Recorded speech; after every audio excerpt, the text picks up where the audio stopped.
Friends, स्वागत है आपका अडानी एजुकेशन एकेडमी के इस यूट्यूब चैनल पर। हमने कक्षा 12 का जो सेकंड चैप्टर था वो स्टार्ट किया था, नर एवं मादा युग्मकोद्भिद की संरचना एवं विकास। उसमें हमने पहला टॉपिक पढ़ा था नर युग्मकोद्भिद के बारे में, और हमने जाना था कि जो पुष्प का नर जननांग जो होता है वो क्या होता है, पुंकेसर होता है। पुंकेसर को ही लघु बीजाणु पर्ण भी कहा जाता है। और इसके बाद हमने इसके 3 पार्ट पढ़े थे कि जो पुंकेसर जो होता है उसके 3 भाग कौन कौन से होते हैं। तो उसमें हमने देखा था कि इसके 3 भाग कौन कौन से होते हैं, पूतंतु, योजी और परागकोश। परागकोश की जो है उसके बाद हमने संरचना भी देखी थी कि इसकी संरचना किस प्रकार की होती है। तो हमने देखा था कि जो परागकोश होता है उसमें सबसे बाहर की ओर जो एक आवरण होता है जिसे बाह्य भित्ति कहा जाता है, उस बाह्य भित्ति के अंदर कुछ संरचनात्मक परिवर्तन होने की वजह से जो है वो हाइपोडर्मल कोशिकाएं बनाती है। और हाइपोडर्मल कोशिकाएं कुछ बड़ी हो जाती है तथा उनका जो जीव द्रव्य होता है वो सघन हो जाता है, जिसे क्या कहा जाता है, तो उन्हें हमने कहा था प्रपस्सु कोशिकाएं, प्रपस्सु सेल या प्रपस्सु कोशिकाएं कहा था। ये प्रपस्सु कोशिकाएं आगे जाकर 2 कोशिकाओं का निर्माण करती है। एक होता है प्राथमिक भित्तीय कोशिका तथा दूसरा होता है प्राथमिक बीजाणुजन कोशिका। प्राथमिक भित्ति जो कोशिका होती है वो क्या करती है, परागकोश भित्ति का निर्माण करती है। और हमने परागकोश भित्ति जो कि 4 प्रकार की हमने उसके स्तर पढ़े थे, कौन कौन से। सबसे बाहर की ओर जो होता है वो कौन सा होता है, एपिडर्मिस या बाह्य त्वचा जिसे कहा जाता है बाह्य। और उसके बाद में हमने अंतःस्थीसियम और मध्य स्तर तथा टेपिटम पढ़ा था। टेपिटम के हमने कार्य भी पढ़ा था और हमने ये बात की थी कि जो टेपिटम है वो बहुत ही इंपॉर्टेंट टॉपिक है जो कि एग्जाम्स में पूछे जाते हैं। टेपिटम का कार्य क्या होता है कि वो पराग कण को क्या करते हैं, पोषण प्रदान करते हैं। नेक्स्ट है प्रपस्सु कोशिका जो कि 2 बनाती है। उसकी सेकंड वाली जो कोशिका थी वो क्या थी, प्राथमिक बीजाणुजन कोशिका।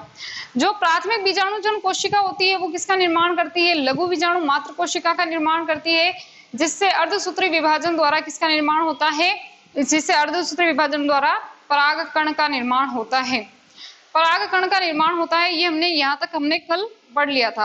आज हम लघु बीजाणु जनन की प्रक्रिया पढ़ने वाले हैं कि लघु बीजाणु जनन जो होता है वो किस प्रकार से होता है। देखिए, लघु बीजाणु को हमने कहा था कि लघु बीजाणु को ही पराग कण कहा जाता है। तो अब हम यहाँ पर पढ़ेंगे जो पराग कण है, जो लघु बीजाणु हैं, उनका निर्माण किस प्रकार से होता है, वो किस प्रकार से उनका जनन होता है। तो देखिए, हमने बात की थी कि जो प्राथमिक बीजाणुजन कोशिका है जो किससे बनी है, प्रपस्सु कोशिका से बनी है। उनमें क्या होता है, उनमें विभाजन द्वारा किसका निर्माण होता है, लघु बीजाणु मात्र कोशिका, जिसे और क्या कहा जाता है, पराग मात्र कोशिका, जो कि द्विगुणित होती है, 2n की फॉर्म में होती है, द्विगुणित होती है। इनमें अर्धसूत्री विभाजन से किसका निर्माण होता है, तो 4 अगुणित लघु बीजाणु या जिसे हम क्या कहते हैं, पराग कण भी कहते हैं, जो कि अगुणित होता है, इनका निर्माण होता है। एक कोशिका से कितने पराग कण का या हम कह सकते हैं लघु बीजाणु का निर्माण होगा, तो एक कोशिका से, कौन सी कोशिका, लघु बीजाणु मात्र कोशिका से अर्धसूत्री विभाजन द्वारा कितने, 4 पराग कण का निर्माण होता है। और ये जो 4 पराग कण हैं, अभी हम आगे इसके आगे टॉपिक पढ़ने वाले हैं कि ये जो 4 पराग कण हैं वो किस फॉर्म में होते हैं, तो ये चतुष्क के रूप में होते हैं। किस प्रकार से होते हैं वो हम एक एक करके पढ़ेंगे। यानी कि लघु बीजाणु जनन की प्रक्रिया किस प्रकार से हो रही है, प्राथमिक बीजाणुजन कोशिकाओं से लघु बीजाणु मात्र कोशिका का निर्माण होगा, जिससे अर्धसूत्री विभाजन द्वारा एक कोशिका से 4 परागकण या 4 लघु बीजाणुओं का निर्माण होगा, जो कि किस अवस्था में होते हैं, अगुणित अवस्था में होते हैं, जो चतुष्क के रूप में होते हैं। तो ये बात की हमने लघु बीजाणु जनन की। अब यदि इसकी परिभाषा की बात की जाए कि इसकी परिभाषा हम किस प्रकार से दे सकते हैं, तो देखिए यहाँ पर रटने की जरूरत नहीं है, बस इसे समझना है। रटेंगे तो ये कभी याद नहीं होने वाली है। तो देखिए, यहाँ पर हमने देखा कि प्राथमिक बीजाणुजन कोशिका जो कि कहाँ होती है, हमने कल बात की थी लघु बीजाणु धानी के अंदर पराग कण का निर्माण होता है। तो ये सारी क्रियाएं कहाँ होगी, लघु बीजाणु धानी के अंदर होगी। तो देखते हैं, और लघु बीजाणु धानी कहाँ होती है, पराग कोश के अंदर होती है। तो देखिए, इसकी परिभाषा हम किस प्रकार से दे सकते हैं कि पराग कोश की लघु बीजाणु धानी में, क्योंकि हमने क्या पढ़ा था, सबसे बाहर की ओर पराग कोश, पूरा का पूरा पराग कोश होता है, उसके अंदर होती है लघु बीजाणु धानी। तो पराग कोश की लघु बीजाणु धानी में उपस्थित द्विगुणित लघु बीजाणु मात्र कोशिका, लघु बीजाणु मात्र कोशिका के अर्धसूत्री विभाजन द्वारा एक कोशिका से 4 अगुणित, एक कोशिका से कितने, 4 अगुणित लघु बीजाणु, लघु बीजाणु को क्या कहा जाता है? परागकण। क्या कहा जाएगा? परागकण। परागकण, लघु बीजाणु या परागकण के निर्माण की प्रक्रिया क्या कहलाती है? लघु बीजाणु जनन कहलाती है। यानी हमें लघु बीजाणु जनन की यदि परिभाषा पूछ ली जाए तो हम किस प्रकार से दे सकते हैं कि परागकोश की लघु बीजाणुधानी, ये परागकोश है, उसमें क्या है? लघु बीजाणुधानी है, जिसमें किसका निर्माण होता है? लघु बीजाणु का निर्माण होता है। तो परागकोश की लघु बीजाणुधानी में बीजाणु, लघु बीजाणु मात्र कोशिका, या जिसे हम क्या कहते हैं? पराग मात्र कोशिका द्वारा अर्धसूत्री विभाजन से एक कोशिका से कितने? 4 अगुणित लघु बीजाणु या परागकण का निर्माण क्या कहलाता है? लघु बीजाणु जनन कहलाता है। तो ये बात की हमने लघु बीजाणु जनन की कि लघु बीजाणु जनन या परागकण का निर्माण किस प्रकार से होता है। चलिए अब हम जो है चतुष्क के बारे में पढ़ते हैं कि ये जो चतुष्क संरचना होती है वो किस प्रकार की होती है। अभी हमने देखा कि जो परागकोश होता है उसमें जो परागधानी होती है, या हम ये कह सकते हैं जो लघु बीजाणुधानी होती है, उसके अंदर क्या होता है? लघु बीजाणुओं का निर्माण होता है। लघु बीजाणु को ही परागकण कहा जाता है, लेकिन परागकण और लघु बीजाणु जो है वो अलग अलग अवस्था में इनको ये नाम दिया गया है। लघु बीजाणु कब कहा जाएगा? जब पराग कोश से परागधानी जो होगी या लघु बीजाणुधानी जो होगी उसमें से जब इनका निर्माण होगा लघु बीजाणुओं का, तब इन्हें लघु बीजाणु कहा जाएगा। परागकण अभी नहीं कहा जाएगा, परागकण की जो अवस्था होगी वो बाद में आएगी। पहले हम देख लेते हैं कि जो ये लघु बीजाणु थे, हमने अभी बात की कि जो लघु बीजाणु होते हैं वो चतुष्क अवस्था में होते हैं, चतुष्क रूप में होते हैं। यानी कि चतुष्क का अर्थ ये है कि जो लघु बीजाणु होंगे वो 4 लघु बीजाणु एक साथ रहेंगे, एक साथ चिपके रहेंगे। वो किस भित्ति द्वारा रहते हैं वो भी हम आगे पढ़ेंगे इसके अंदर। तो ये जो लघु बीजाणु होंगे वो 4 एक साथ रहेंगे, इसलिए इन्हें चतुष्क कहा जाता है। अब हम पढ़ते हैं कि ये जो चतुष्क होते हैं वो 5 प्रकार से हो सकते हैं। किस किस प्रकार से वो देखिए। जो चतुष्क होते हैं उनके 5 प्रकार होते हैं। सबसे पहला होता है चतुष्फलकीय। क्या होता है? चतुष्फलकीय। दूसरा प्रकार जिसे हम कहते हैं समद्विपार्श्विक, और तीसरा क्रोशित या क्रासित, और चौथा जो होता है वो टी आकार, तथा पांचवा जो होता है वो रैखिक क्रम में होता है। अब हम इसको एक एक करके पढ़ते हैं कि ये चतुष्क जो होते हैं इनका आकार किन किन पौधों में किन किन प्रकार का होता है, इनकी जो स्थिति होती है, चारों जो लघु बीजाणु होंगे उनकी स्थिति किस प्रकार से होती है। तो सबसे पहले हम पढ़ते हैं चतुष्फलकीय। देखिए जो चतुष्फलकीय होंगे इनमें यहाँ पर ये चित्र बना रखे हैं, आप इनको देखकर समझ सकते हैं कि जो चतुष्फलकीय होता है यानी कि इसमें होंगे तो 4 ही, लेकिन इनमें एक ओर से देखने पर केवल 3 लघु बीजाणु दिखाई देते हैं। यानी अभी हम इसकी बात करें, इस चित्र की बात करें, तो हमें जब सामने से देखेंगे तो हमें 3 दिखाई देंगे, 1, 2 और 3। अभी हमें 3 दिखाई देंगे, होते 4 है लेकिन दिखाई कितने दे रहे हैं? 3, क्योंकि एक जो होगा इन तीनों के पीछे की ओर होगा। तो हम जब सामने से देखेंगे तो हमें 3 दिखाई देंगे, लेकिन एक कहाँ होता है? इनके पीछे की ओर विन्यासित होता है, पीछे की ओर स्थित होता है। और ऐसा किन पादपों में होता है? ऐसे जो हम कह सकते हैं ऐसे जो लघु बीजाणु होते हैं वो किन पादपों के अंदर इस प्रकार के चतुष्क रूप में होते हैं? तो जो ज्यादातर जो अधिकांश द्विबीजपत्री पादप जो होते हैं उनमें ऐसी स्थिति होती है। देखिए द्विबीजपत्री पादप और एक बीजपत्री पादप क्या होते हैं? तो एक बीजपत्री पादप तो जो वो होंगे जिसके अंदर केवल एक बीज पत्र होगा, और द्विबीजपत्री पादप में 2 बीज पत्र होंगे। जैसे अगर हम उदाहरण ले द्विबीजपत्री पादप का, तो चना जो होता है, चना उसके दाने को अगर हम देखें, चना जो होता है उसका बीज या हम कह सकते हैं उसका जो चना दाना जो होता है उसको अगर हम देखें तो उसको अगर हम उसे तोड़े तो वो 2 बराबर पार्ट में बट सकता है। यानी उसमें 2 बीज पत्र होते हैं, 2 बराबर पार्ट में वो बट जाएगा। तो उसका उदाहरण हम ले सकते हैं चना। तो ये अधिकांश जो द्विबीजपत्री पादप होते हैं उनमें चतुष्क की इस प्रकार की संरचना होती है। किस प्रकार की? चतुष्फलकीय, जिसमें 3 आगे की ओर लघु बीजाणु होंगे, 1 पीछे की ओर होगा। और हमें कितने दिखाई देंगे? आगे की तरफ देखने से 3 ही दिखाई देंगे। नेक्स्ट हम बात करते हैं समद्विपार्श्विक की। इसमें किस प्रकार की संरचना होती है? तो देखिए इसमें चतुष्क के चारों ओर लघु बीजाणु एक ही तल में दिखाई देते हैं। यहाँ पर हम देख सकते हैं कि ये 1, 2, 3, 4 यानी ये जो चारों जो लघु बीजाणु होंगे वो एक ही तल में होंगे। यानी आप इसे आगे से या कहीं से भी पीछे से देख सकते हैं तो इसके जो लघु बीजाणु होंगे वो 4 ही दिखाई देंगे। जबकि पहले वाले में हमने क्या देखा था कि आगे की स्थिति में देखने पर इसमें 3 ही लघु बीजाणु दिखाई देते हैं। तो इसमें कितने देंगे? 4 लघु बीजाणु दिखाई देंगे। होते भी 4 है, दिखाई भी 4 देंगे आगे से देखने पर, क्योंकि ये एक ही तल में स्थित होते हैं। और ऐसा किन पादपों में होता है? तो ये जो स्थिति होती है वो एक बीजपत्री पादप के अंदर होती है, जिसमें एक बीजपत्र का ही निर्माण होता है। नेक्स्ट हम देखते हैं क्रासित। अब ये क्रासित जो है वो स्थिति किसमें होगी? तो देखिए ये किस प्रकार की संरचना है। तो सबसे पहले बात करते हैं, इसमें दो दो लघु बीजाणु एक दूसरे से समकोण बनाते हैं। दो लघु बीजाणु एक दूसरे से इस प्रकार से समकोण बनाएंगे, और जिसमें ऊपर वाले युग्म के दोनों लघु बीजाणु एवं नीचे वाले युग्म का जो होगा वो केवल एक ही लघु बीजाणु दिखाई देगा। देखिए इसमें इस प्रकार से समकोण तो बना रहा है, लेकिन इसमें क्या होगा कि ऊपर वाले दोनों दिखाई दे रहे हैं, 1 2, लेकिन नीचे का जो होता है वो उसके पीछे की ओर होता है, इसलिए हमें दिखाई नहीं देता है। और इसमें केवल एक ही, यानी नीचे जो लघु बीजाणु होगा वो एक ही दिखाई देगा, जबकि ऊपर वाले में दोनों दिखाई देंगे। ठीक है, और ऐसी स्थिति किन में होती है? तो ऐसी स्थिति मैग्नोलिया जो पादप होते हैं उनके अंदर ऐसी स्थिति होती है।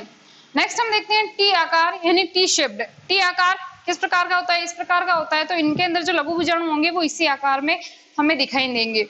2 लघु बीजाणु अनुप्रस्थ रूप में तथा 2 लंबवत रूप में। ये देख सकते हैं कि 2 जो होंगे वो अनुप्रस्थ और 2 जो है वो लंबवत रूप में होते हैं। 2 लंबवत और 2 अनुप्रस्थ रूप में दिखाई देते हैं। और ये जो संरचना बन रही है वो किस प्रकार की बन रही है? टी आकार की बन रही है। ऐसा किन पादपों में होता है? इनका अगर उदाहरण लिया जाए तो एरिस्टोलोकिया पादपों में ऐसी स्थिति पाई जाती है। नेक्स्ट हम देखते हैं रेखिक। देखिए रेखिक में क्या होगा कि सभी लघु बीजाणु जो होंगे वो रैखिक क्रम में होते हैं। किस क्रम में होंगे? रैखिक क्रम में। हम यहाँ पर देखते हैं कि बिल्कुल सीधे से क्रम में है, ये रैखिक क्रम में इस तरह से जमे हुए हैं, एक दूसरे के ऊपर, एक के दूसरे के ऊपर एक दूसरा जो है वो इस प्रकार से जमे हुए हैं, ये रैखिक क्रम में होते हैं। और अगर ये बात की जाए कि ऐसा किन पादपों में होता है, इनका उदाहरण लिया जाए तो क्या हो जाएगा? हेलोफिला। क्या हो जाएगा इसका उदाहरण? हेलोफिला हो जाएगा। अब हमने ये बात की थी कि जब लघु बीजाणु का निर्माण होता है तो लघु बीजाणु चतुष्क के रूप में होते हैं, जो कि हमने देख लिया कि कौन कौन से किस प्रकार से ये विन्यासित रहते हैं। तो ये जो चिपके रहते हैं ये किस भित्ति द्वारा? तो देखिए ये जो आपस में चिपके रहेंगे, इनके बीच में एक भित्ति होती है। जैसे मान लिए ये भित्ति है, ये भित्ति है, ये इस प्रकार की जो भित्ति होती है उसे क्या कहा जाता है? केलोज भित्ति। क्या कहा जाएगा? केलोज भित्ति।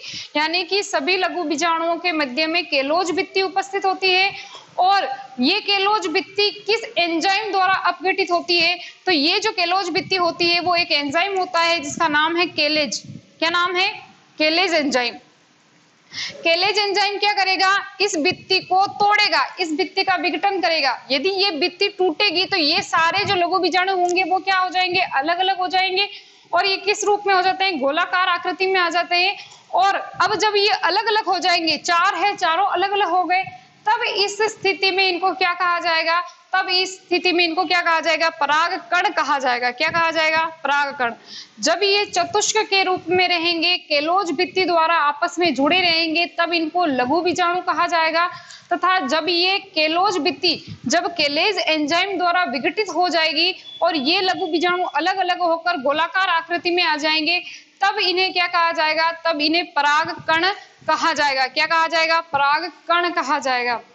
चलिए नेक्स्ट हम यहाँ पर देखते हैं कुछ परिभाषाएं कि कभी कभी पूछ ली जाती है कि परागपिंड क्या होते हैं, बहुबीजाणुता किसे कहते हैं। तो एक बार देख लेते हैं कि देखिए कुछ पादप होते हैं, उनके अंदर क्या होगा, जो परागकण होंगे वो परस्पर मिलकर, वो आपस में मिलकर एक अलग सी संरचना बनाएंगे, एक विशिष्ट प्रकार की संरचना बना लेते हैं।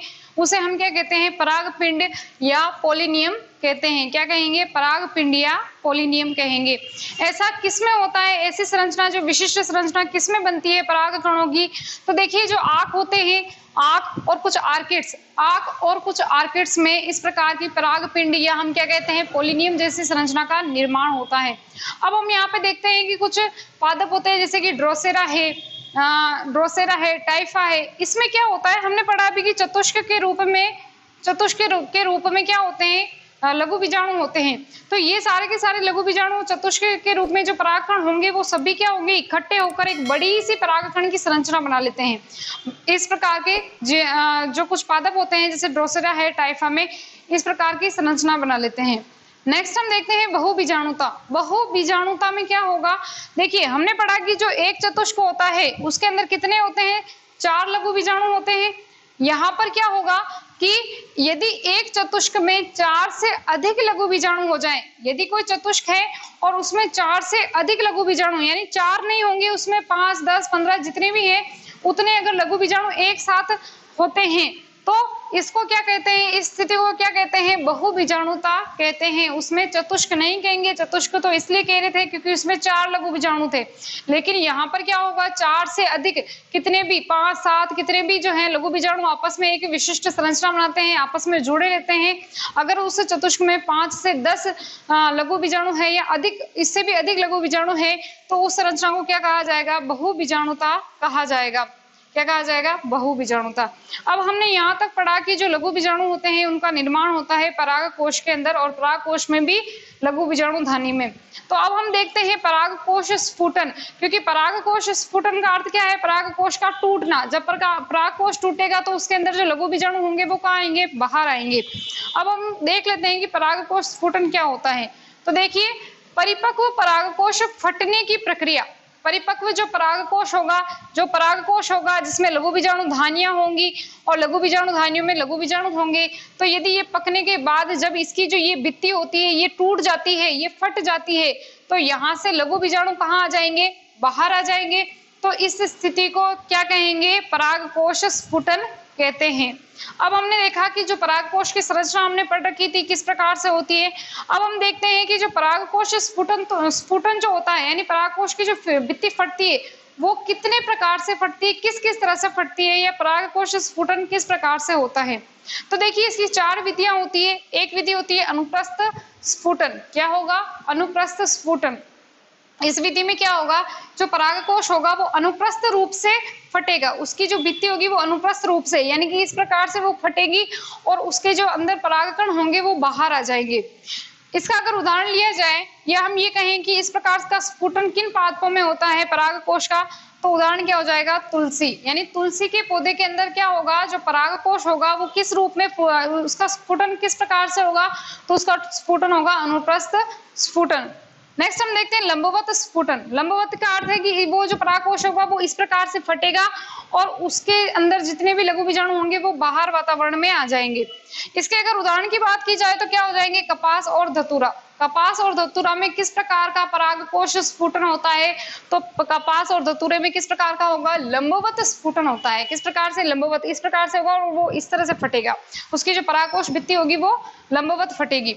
नेक्स्ट हम देखते हैं छिद्रमय स्फुटन। अब छिद्रमय यानी नाम से पता चल रहा है छिद्र, यानी कि जो कोई परागकोश होगा उसमें क्या हो जाएंगे, छोटे छोटे छिद्र हो जाएंगे, उसकी भित्ति में क्या होंगे, छोटे छोटे छिद्र हो जाएंगे। छोटे छोटे छिद्र होने की वजह से जितने भी इसकी परागधानी में जो लघु बीजाणु बनेंगे वो कहाँ आ जाएंगे, बाहर आ जाएंगे। लघु बीजाणु धानी में परागकण होंगे वो कहाँ आ जाएंगे, इससे इन छिद्रों के माध्यम से बाहर आ जाएंगे। और इस प्रकार का स्फुटन किसमें होता है, तो इस प्रकार का स्फुटन मकोय पादपों में होता है। नेक्स्ट हम देखते हैं कपाटीय स्फुटन। कपाटीय स्फुटन में इनमें क्या होगा कि जो परागकोश होगा उसमें कपाट बन जाएंगे और वो कपाट फटने, जो कपाट बन जाएंगे उन कपाट के द्वारा क्या होंगे, जो परागकण होंगे वो बाहर निकलेंगे। और इसका यदि उदाहरण लिया जाए तो इसका उदाहरण क्या हो जाएगा, बारबेरी इसका उदाहरण हो जाएगा। तो ये हमने बात की परागकोश के स्फुटन की, कि परागकोश का स्फुटन किन किन विधियों द्वारा किस किस प्रकार से, किन किन अलग अलग पौधों में किस किस प्रकार से होता है। चलिए नेक्स्ट हम देखते हैं परागकण की संरचना। जो परागकण होता है उसकी संरचना किस प्रकार की होती है। तो देखिए, परागकण जो होता है, पहले हम देख लेते हैं परागकण कैसा होता है। तो परागकण कैसा होता है, एक कोशिक यानी एक ही कोशिका का बना होता है, एक केंद्र की यानी इसमें एक ही केंद्रक होगा, अगुणित एन टाइप का होता है और गोलाकार होता है, यानी जो इसका आकार होगा कैसा होगा, गोल आकार का होगा ये। अब हम बात करते हैं इसकी संरचना की, कि इसकी संरचना किस प्रकार की होती है। तो देखिए, परागकण जो होता है उसके सबसे बाहर की ओर एक भित्ति होती है जिसे हम कहते हैं बाह्य चोल। क्या कहेंगे, बाह्य चोल। ये बाह्य चोल कैसा होता है, तो ये बाह्य चोल मोटा और खुरदरा होता है तथा ये किसका बना होता है, बहुत ही इंपॉर्टेंट लाइन है। जो बाह्य चोल होता है, परागकण का जो बाह्य चोल होता है वो किसका बना होता है, ये स्पोरोपोलेनिन का बना होता है। किसका बना होगा, स्पोरोपोलेनिन का, स्पोरोपोलेनिन का बना होता है। स्पोरोपोलिनिन एक बहुत ही कठोर पदार्थ होता है जो क्या करता है, इसकी रक्षा करता है परागकण की, इसे प्रतिरोधी बनाता है क्योंकि इसका जैविक और रासायनिक अपघटन आसानी से नहीं हो पाता है। नेक्स्ट हम देखते हैं अंतःचोल, जो परागकण के आंतरिक जो संरचना होती है या अंदर की ओर जो भित्ति होती है जिसे क्या कहा जाता है, अंतःचोल कहा जाता है। ये अंतःचोल कैसा होता है, तो ये पतला होता है, कोमल और झिल्लीनुमा, पतला होगा, कोमल होगा और झिल्लीनुमा होगा। और किसका बना होता है, देखिए ये अंतःचोल जो होता है, बाह्य चोल किसका बना होता है, स्पोरोपोलिनिन का, और जो आंतरिक चोल होता है वो किसका बना होता है, पेक्टिन और सेलुलोज का बना होता है। किसका बना होता है, पेक्टिन और सेलुलोज का बना होता है। अब यहाँ पर हम देखते हैं कि जो परागकण होता है उसमें कुछ जगहों पर छिद्र पाए जाते हैं, जिसे क्या कहा जाता है, जनन छिद्र कहा जाता है। ये जनन छिद्र क्या काम करते हैं, जब हम इसका विकास पढ़ेंगे तब हम देखेंगे कि इन्हीं जनन छिद्र से जो है पराग नलिका निकलती है और यहाँ पर जो केंद्रक होंगे वो दो पार्ट में बटेंगे और ये जनन छिद्र जो है वो क्या काम करे, जनन के प्रक्रिया में हेल्प करते हैं। तो यहाँ पर इसमें जनन छिद्र होते हैं। तो ये हमने बात की परागकण की संरचना की। चलिए नेक्स्ट हम पढ़ते हैं पोलन किट कि पोलन किट क्या होता है।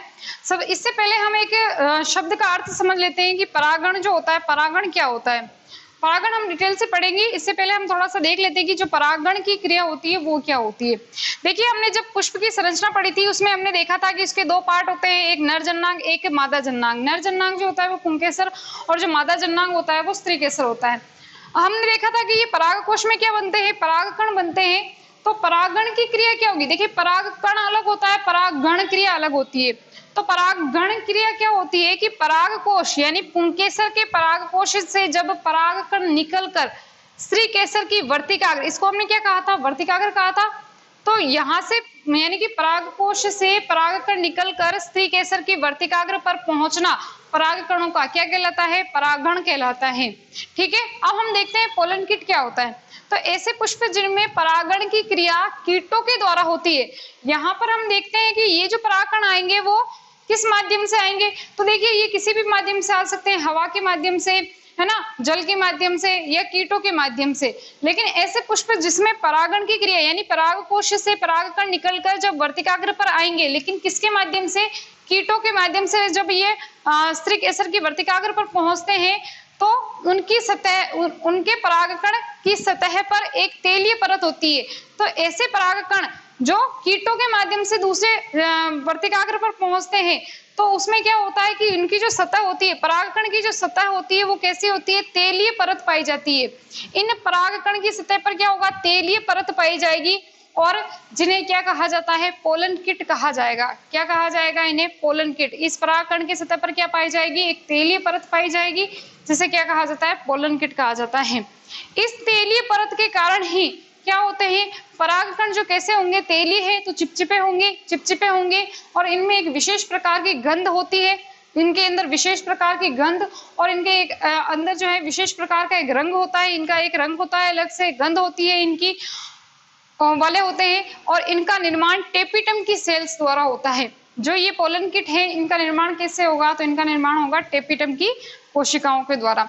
अब ये कार्य क्या करते हैं, जो पोलन किट है उनका कार्य क्या है, तो देखिए सबसे पहले तो है कि ये कीटों को आकर्षित करते हैं, क्योंकि हमने अभी पढ़ा कि इनके अंदर एक विशेष प्रकार की गंध होती है, तो ये क्या करेंगे, कीटों को आकर्षित करेंगे। नेक्स्ट हम देखते हैं ये कीटों के शरीर से चिपकने में सहायक होते हैं, क्योंकि हमने देखा कि ये कैसे होंगे, चिपचिपे होंगे।